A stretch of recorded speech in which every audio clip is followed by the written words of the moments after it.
नमस्कार दोस्तों, आज की वीडियो में हम सुनेंगे निर्जला एकादशी के व्रत की कथा। इस कथा को सुनने से और निर्जला एकादशी का व्रत करने से कहते हैं कि मनुष्य को मोक्ष की प्राप्ति होती है। तो कथा शुरू करते हैं। भीमसेन व्यास जी से कहने लगे कि पितामह, भ्राता युधिष्ठिर, माता कुंती, द्रौपदी, अर्जुन, नकुल और सहदेव आदि सब एकादशी का व्रत करने को कहते हैं, परंतु महाराज मैं उनसे कहता हूँ कि मैं भगवान की भक्ति और पूजा आदि तो कर सकता हूँ, दान भी दे सकता हूँ, परंतु भोजन के बिना नहीं रह सकता।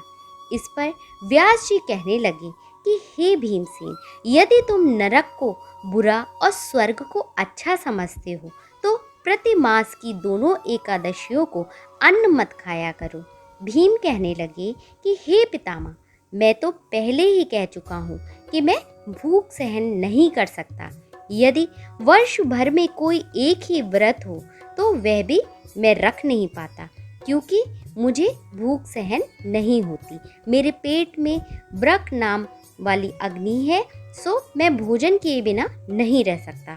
भोजन करने से वह शांत रहती है, इसलिए पूरा उपवास तो क्या, एक समय भी बिना भोजन के मैं नहीं रह सकता। अतः आप मुझे कोई ऐसा व्रत बताइए जो वर्ष में केवल एक ही बार करना पड़े और मुझे स्वर्ग की भी प्राप्ति हो जाए। श्री व्यास जी कहने लगे कि हे पुत्र, बड़े बड़े ऋषियों ने बहुत शास्त्र आदि बनाए हैं जिससे बिना धन के थोड़े परिश्रम में ही स्वर्ग की प्राप्ति हो जाती है। इसी प्रकार शास्त्रों में दोनों पक्षों की एकादशी का व्रत मुक्ति के लिए रखा गया है। व्यास जी के वचन सुनकर भीमसेन नरक में जाने के नाम से भयभीत हो गए और कांपकर कहने लगे कि अब क्या करूं? मास में 2 व्रत तो मैं कर नहीं सकता, हाँ वर्ष में एक व्रत करने का प्रयत्न अवश्य कर सकता हूँ। अतः वर्ष में एक दिन व्रत करने से यदि मुझे मुक्ति हो जाए तो ऐसा कोई व्रत बताइए। यह सुनकर व्यास जी कहने लगे कि वृषभ और मिथुन की संक्रांति के बीच जेठ मास की शुक्ल पक्ष की जो एकादशी आती है उसका नाम निर्जला है। तुम उस एकादशी का व्रत करो। इस एकादशी के व्रत में स्नान और आचमन के सिवा जल वर्जित है। आचमन में 6 मासे से अधिक जल नहीं होना चाहिए, अन्यथा वह माद पान के सदृश हो जाएगा। इस दिन भोजन नहीं करना चाहिए, क्योंकि भोजन करने से व्रत नष्ट हो जाता है। यदि एकादशी को सूर्योदय से लेकर द्वादशी के सूर्योदय तक जल ग्रहण ना करें तो उसे सारी एकादशियों के व्रत का फल प्राप्त होता है।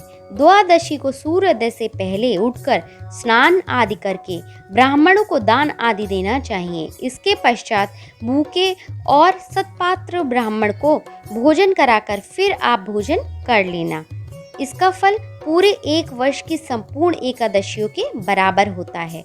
व्यास जी कहने लगे कि हे भीमसेन, ये मुझको स्वयं भगवान ने बताया है। इस एकादशी का पुण्य समस्त तीर्थों और दानों से अधिक है। केवल एक दिन मनुष्य निर्जल रहने से पापों से मुक्त हो जाता है। जो मनुष्य निर्जला एकादशी को व्रत करते हैं उनकी मृत्यु के समय यमदूत आकर नहीं घेरते, वरन भगवान के पार्षद उसे पुष्पक विमान में बैठाकर स्वर्ग को ले जाते हैं। अतः संसार में सबसे श्रेष्ठ निर्जला एकादशी का व्रत है, इसलिए यत्न के साथ इस व्रत को करना चाहिए। उस दिन ओम नमो भगवते वासुदेवाय नमः का मंत्र का उच्चारण करना चाहिए और गोदान करना चाहिए। इस प्रकार व्यास जी के आज्ञा अनुसार भीमसेन ने इस व्रत को किया, इसलिए इस एकादशी को भीमसेनी या पांडव एकादशी भी कहा जाता है। निर्जला व्रत करने से पूर्व भगवान से प्रार्थना करें कि हे भगवान, आज मैं निर्जला व्रत कर रहा हूँ, दूसरे दिन भोजन करूँगा, मैं इस व्रत को श्रद्धा पूर्वक करूँगा, अतः आपकी कृपा से मेरे सब पाप नष्ट हो जाएं। इस दिन जल से भरा हुआ एक घड़ा वस्त्र में ढककर स्वर्ण सहित दान करना चाहिए। जो मनुष्य इस व्रत को करते हैं उनके करोड़ों पल सोने के दान का फल मिलता है, और जो इस दिन याज्ञदिक करते हैं उनका फल तो वर्णन ही नहीं किया जा सकता। इस एकादशी के व्रत में मनुष्य विष्णु लोक को प्राप्त होता है। जो मनुष्य इस दिन अन्न खाते हैं वे चंडाल के समान होते हैं, वे अंत तक नरक में जाते हैं। जिसने निर्जला एकादशी का व्रत किया है वह चाहे ब्राह्मण हत्यारा हो, मांस पान करता हो, चोरी की आदत हो या फिर गुरु के साथ द्वेष किया हो, मगर इस व्रत के प्रभाव से स्वर्ग को चला जाता है।